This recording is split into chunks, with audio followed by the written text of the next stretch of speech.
Finally, we're together. I mean, together, like, it's us. I want you to know how special you are to me. I just feel so alive when I look at you. You know, I see things now that I didn't see before. I have a sense of clarity and purpose. It's like destiny, you know? I feel like I'm the one that's discovered beautiful and perfection.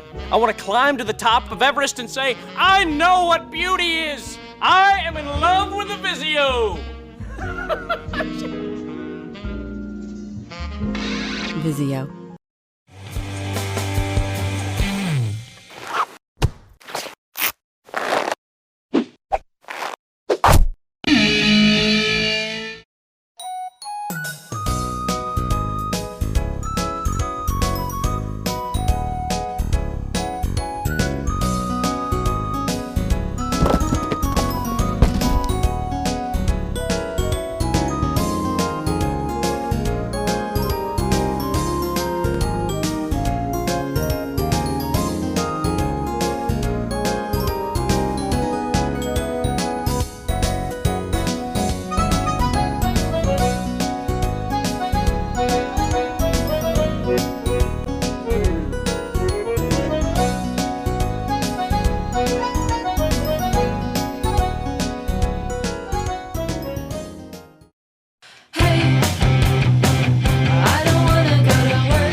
Do we need to introduce Chris Taylor? Everybody knows who Chris Taylor is, right? Everybody knows who Chris Taylor is. Mastered economic planning. I.e., I haven't got a clue. That explains the resource model in Supreme Commander. Oh no. Ouch. Can you bring that pot of coffee over and just pour it straight down my throat? You need more. Oh, I think I'm going to keep up here. With all seriousness though, the way the economy works is very much, and I mean this quite seriously, very much like a real economy. Okay. If you're building a high-rise tower, I say that you don't have to pay for the bathroom fixtures for the 50th floor. You just have to worry about paying the guys driving the concrete. What kind of balance does a really good player strike between tactics play and then the economic side? If you really aren't an economics guru, you can still take your opponent down with great strategy. But man, on the smaller maps, a rush game is still possible, but if a good player knows you're rushing and sets up a really nice early defense, you're going to cripple yourself because you're going to blow all that early investment. Instead of putting it back into your economy, you're going to put it into a bunch of units, they'll be cut, they'll be taken out, and your opponent's going to come back at you with Tech 2 with stronger stuff and probably win. How much of Supreme Commander is lessons learned from Total Annihilation, and then how much of it is something else? How much of it is, we're years removed from that? How much of it is Supreme Commander?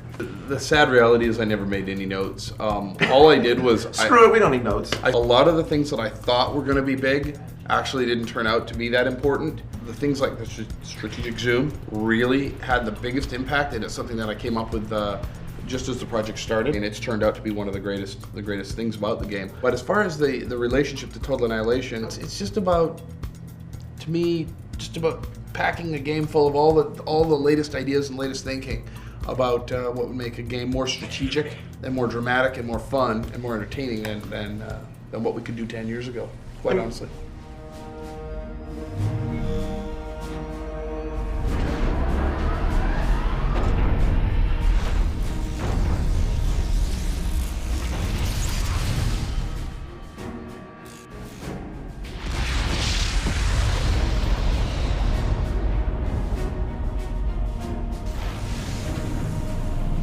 Like you said, I mean, you guys are really pushing hardware. Realistically, Is there a computer out there right now that can run this thing at everything full bore?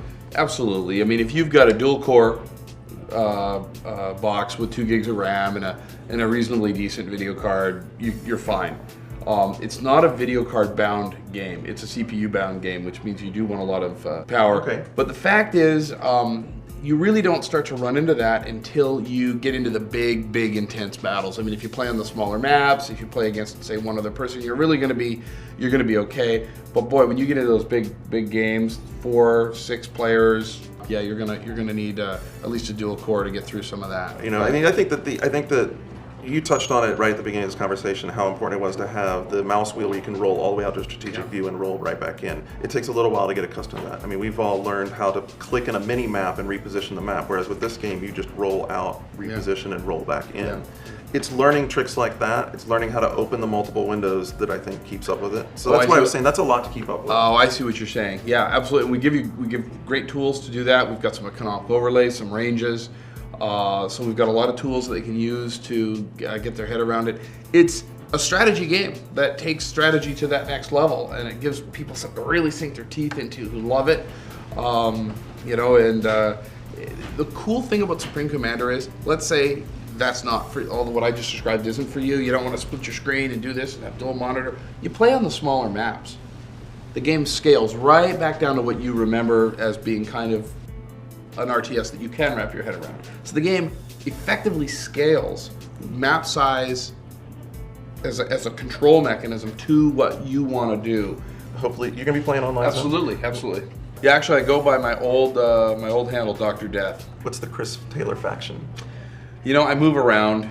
Come on. Which one's the favorite? Well, you know what? If I were going to play you right now, I'd probably play UEF because I love the Tech 3 gunships. I just love those things. They're big and chunky, and the way they did throw down devastation, it's a hoot. So I'd play UEF right now. All right, I'm gonna be looking for you. All right, thanks, man. Thank you. Looking forward to playing with you. Thanks.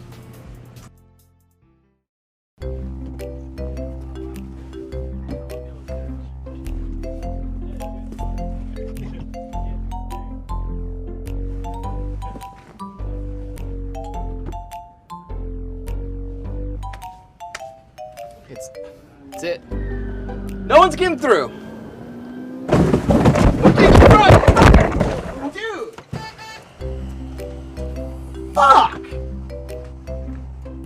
What was I building this for?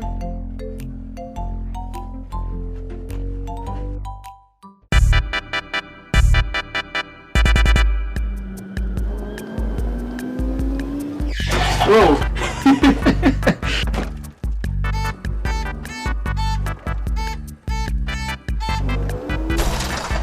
Sweet ride, man. Oh, thanks, man. You remember when we got this? Oh yeah. Nintendo made a big deal about how the Wii is like for everybody, Right. for all ages. So we decided, well, we'll put them to the test and see. We got our own old people, Our own round them up, and yeah, let them play a bunch of games.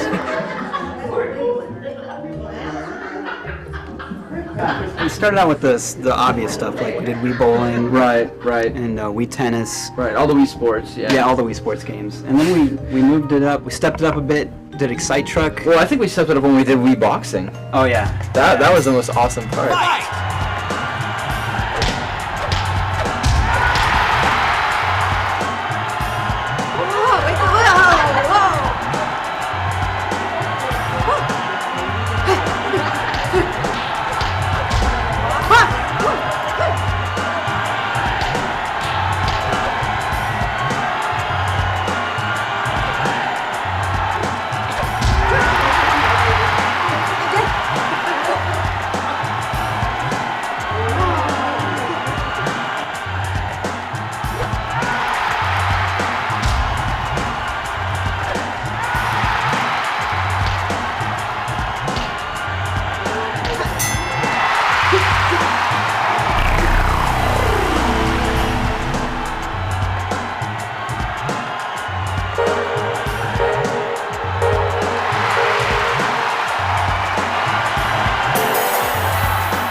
What game do you think they enjoyed the most out of everything we brought? Like, what do you think? Excite Truck. Excite Truck? Yeah, because a lot of them were like, oh, I miss driving.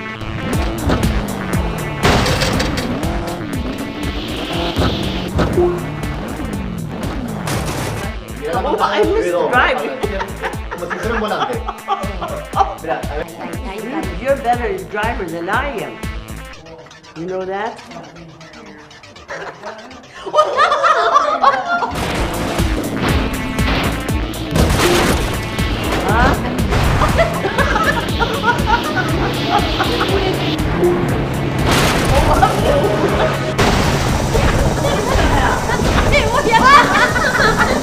Get out of my way! Oh, God.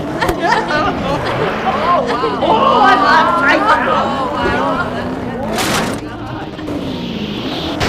It was a good time. We I guess they gave us the scooter. I don't know. It was just sitting there in the hall, and then we broke out Red Steel, and that's where things started to go wrong. That could be counted as abuse, actually. Yeah. For them. I mean. I know. I'm surprised we got away with it. I know. Probably the state's going to close us down. Yeah. But I mean, I think overall Nintendo, they're right. The Wii is pretty much for all ages. They all had a good time with it, and when we left, they said they were going to have a meeting, and they were going to look into the treasury and see maybe if they'll add the Wii next to their karaoke machine. Yeah, we had a lot of fun there. It was cool. I gotta take a shit.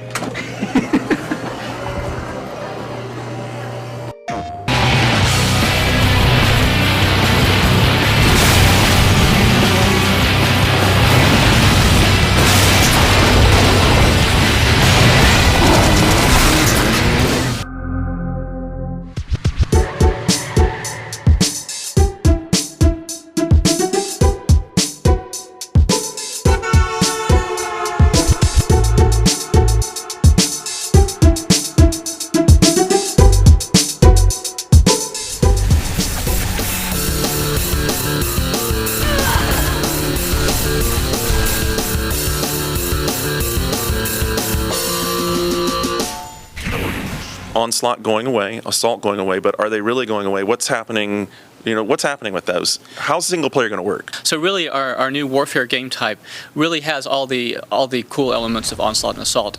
So I think it's a really exciting thing. I don't think anyone is going to feel like their favorite game type is gone. I mean, you'll still, if you were an Onslaught fan, you'll still be able to find all those things you liked about Onslaught in the Warfare game type, and the same with Assault. I think we've really found a good combination that's kind of the best of both worlds.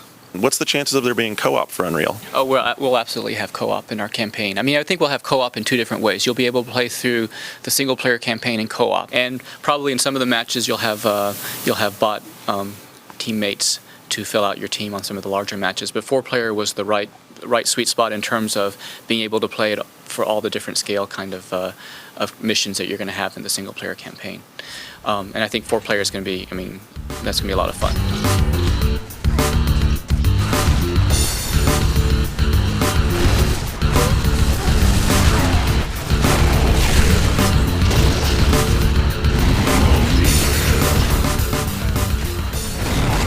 Matches that you set up now that you go play online against other players, you'll also be able to set those up to play co-op mode. So you could play, 8 human players versus 8 bots in, CTF Face or whatever CTF maps we provide. Actually, I don't know that Face is going to ship with this game, but Face confirmed.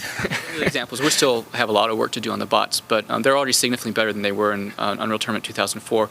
But I think one case, that kind of shows that we succeeded there is that we actually at the Gamers Day event at Midway, we had 8 stations, but we always had 10 players, so there were always at least 2 bots on the game.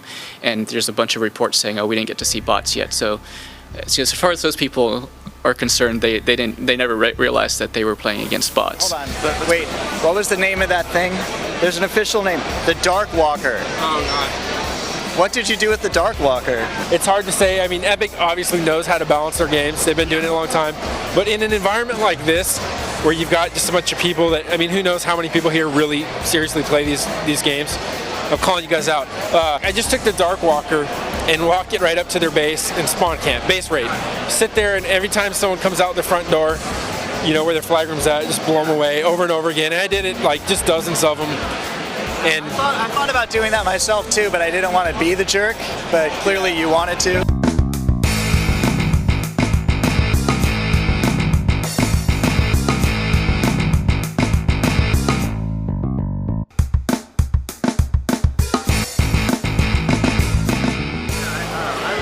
like the Dark Walker the most. I mean, the thing that I wanted to try that they were mentioning is like that it's got the two-person seat, like this, because the alternative fire like blows things out from beneath it.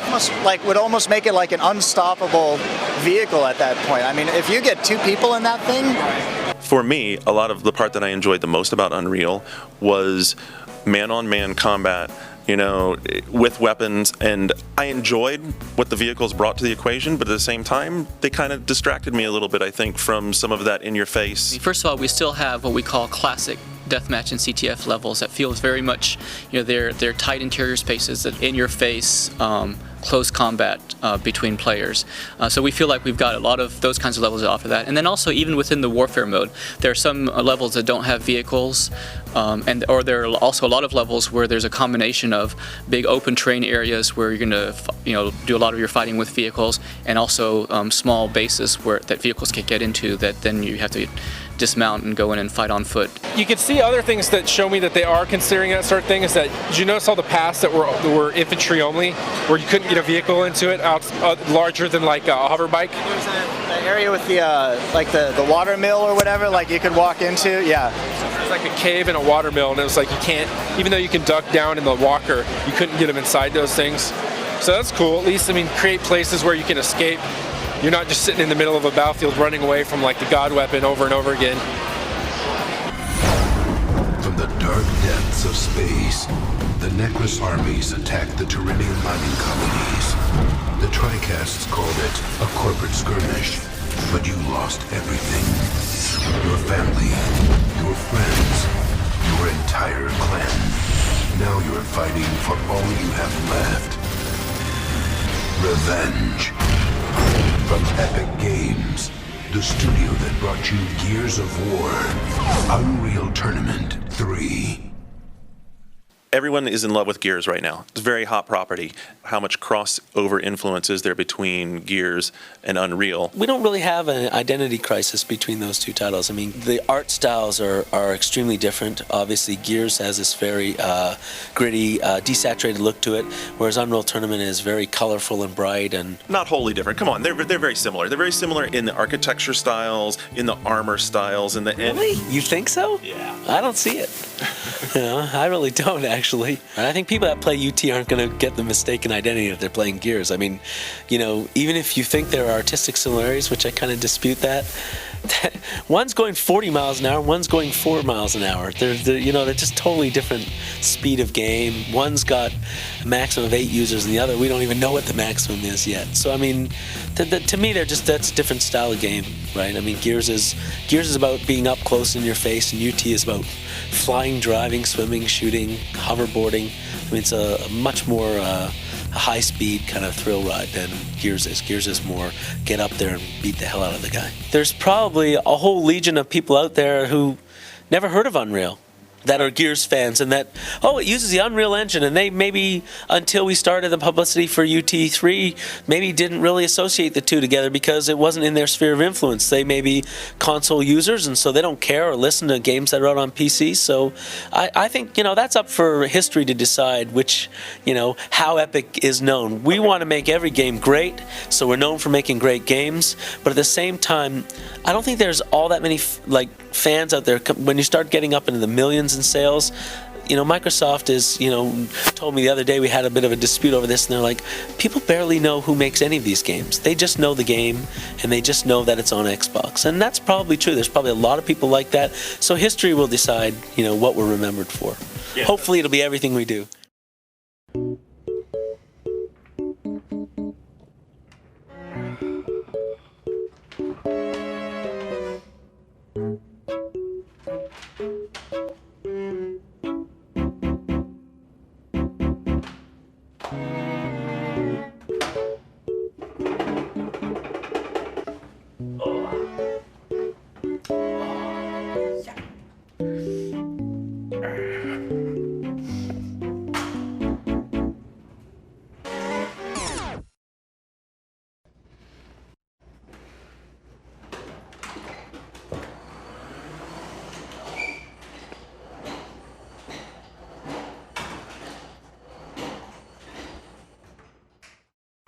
Dude, Davik's armor is fucking totally ugly, dude. Yeah, Davik's armor blows. It's like purple. Yeah, but you got the download pack, so you can go to Yavin now and you can get the good armor. Oh shit, I've never played with the pack before. That's gonna be sweet. Well, you don't want like the armor. I mean, like for cars or. Hey, who's there? Who's there? Hey guys. Well team, dude. Hello. Hey guys. Hey. What's happening? Ooh, rough beer. How you feeling? Oh, you know. I feel like there's a fucking someone with a knife stabbing me in the groin, like pretty much constantly. But I'm playing KOTOR, so it's all good. Oh, did you find out that you're revving yet? Well, I've already played it before, so I knew that, but no, not at this game, dick. Now we're gonna have to put a fucking KOTOR spoiler alert on this piece. Great. I brought Flo. Whoa. Ooh. Did you want to sit and Play the flag. do nothing? Sure.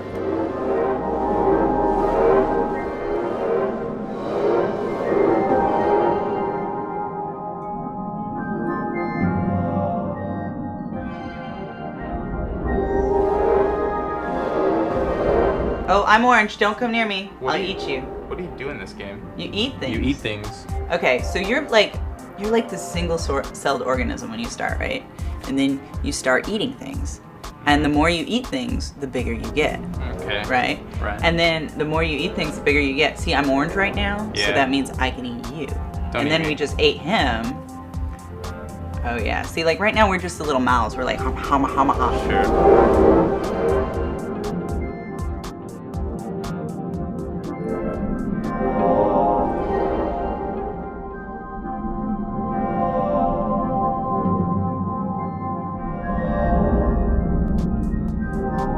There's very little like punitive elements. Like, you know, like a lot of people keep comparing this to Geometry Wars, and it's And totally why? retarded. That doesn't even make any sense. Because there's no like anxiety associated with it. You can't fuck up. Yeah, I mean, that's what I'm saying. It has nothing to do with Geometry Yeah. Wars at all.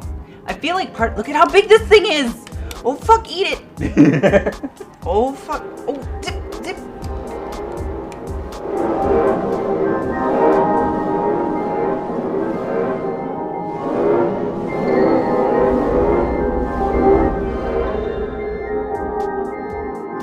It's definitely great looking. I mean, I'm like tiny there. it's got a very unique style, and I do like the beautiful, pretty high-res graphics. I do wish that it offered analog control, like just give me that option. Because I felt like part of the game was like getting used to the control, and like you tilt forward, right, and you go up. You tilt back and you swim down. Yeah. And then you can swim left or right, but you can like Yeah, the you can controls. use the full 6-axis. It's really and good. It begins to feel like a three-dimensional. You get like a three-dimensional sense of movement. So far, I've liked every game that I've played with motion control. I know I'm one of the You're few that likes. yeah, you're like the last defender of motion control. Yeah, like I love MotorStorm with motion control, and Totally works. when I played Lair, I was really into Lair's motion control, and this I really like too.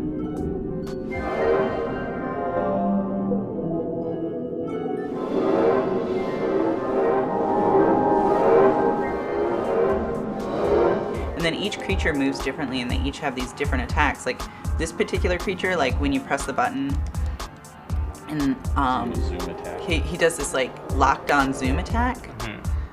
But there's another creature that does this. My favorite creature probably looks a lot like this one, but what he does is he like stuns. Like you'll go totally still and you'll turn green, Right. and you'll stun whatever creature is like floating over you, and then that creature isn't moving. It's so rad.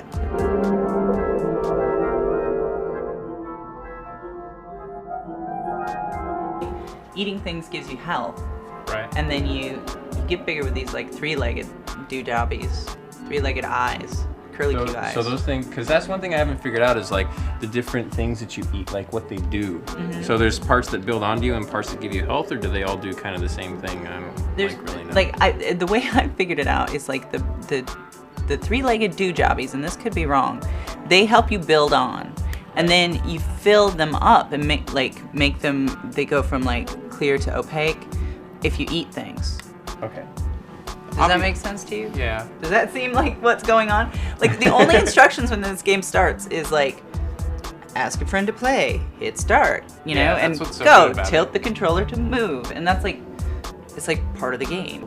Games have such a hard-coded reliance on on tutorials now and like teaching you everything that you're allowed to do at the moment that you gain a new ability. Like it shows you like how to do it for 20 minutes and it tells you which button press and make sure that you skip it.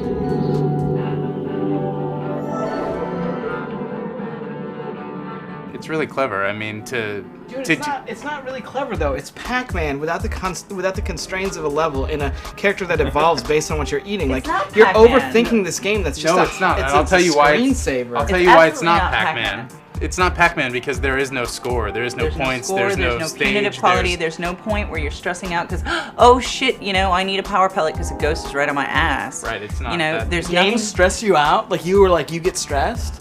Like where it's like you're willing to make like Have you you're willing played to, Geometry you're Wars? Willing, you're willing to sit and argue like this game's really good because it doesn't stress me out. Like the game's a glorified screensaver. Anything beyond that, it's different. like It's something different. Like every other game has a punitive quality. Every other game has like some element that like you win or you lose, and like this game just doesn't. There's no like winning or losing. There is winning or losing because there's a finite conclusion. It's not eternal. You get to the end and you eat your way through the credits. I mean, there is an end. Even once you eat your way through the credits, which is pretty freaking cool.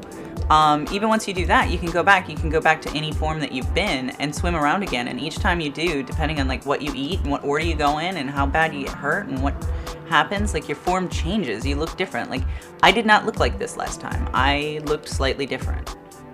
At least I don't remember if I looked like this.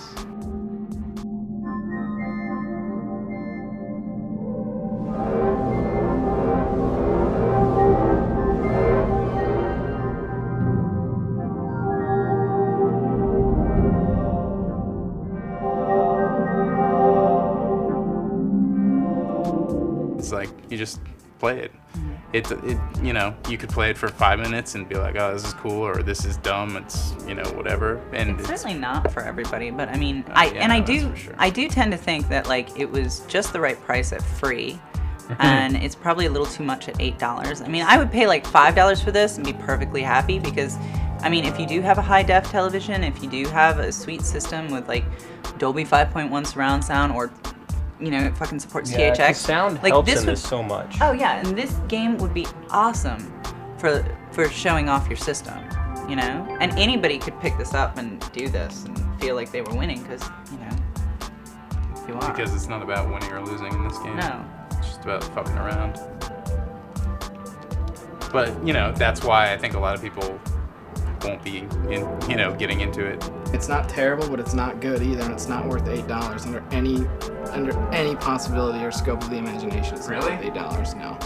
Absolutely not. Then you don't, I don't know, I guess you just don't respect if you art as much. If you it's it doesn't. You don't get to boil it down to like, well, is this art or is this a game? I didn't even say that. I mean, it's not about like respecting an art. It's not about that at all. It's about like, is this worth $8 of a consumer's money? No. Why it's because it's not a game. No. I disagree with you because I think it is like.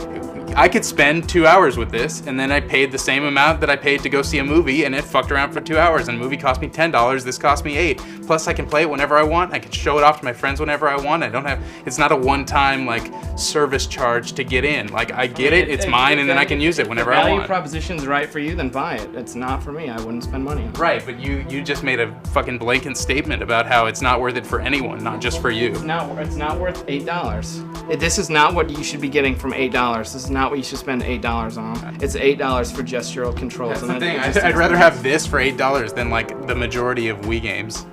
You're not gonna find an argument.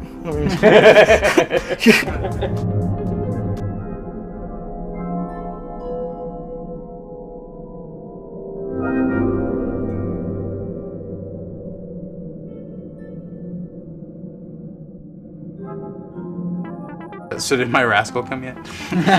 Crispin said he was getting me a Rascal. Yeah, Crispin's been terrorizing the entire office on your Rascal, so... Well, it's his. I guess it was his Wii. He just told me I could use it because I was going to be all fucking operated upon. But, yeah, it's waiting for you. Is it? Yeah. Nice. Yeah, he's totally pimped it out, though. He's totally pimped his ride. He's inspired by the old people to completely pimp his ride. I would just, if I had a Rascal, I would use the handicap stall every time without thinking about it twice. I love the space. It's so spacious. You got that bar. Yeah, I love the bar.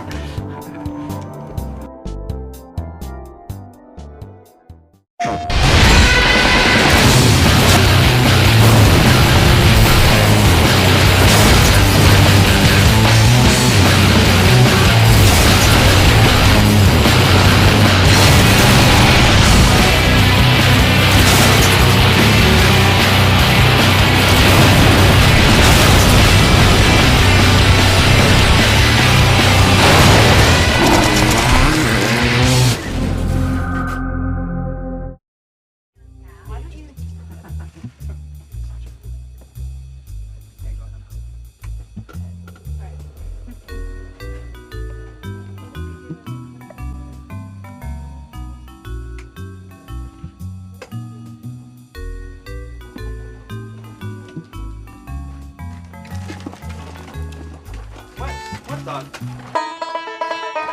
you going with that thing?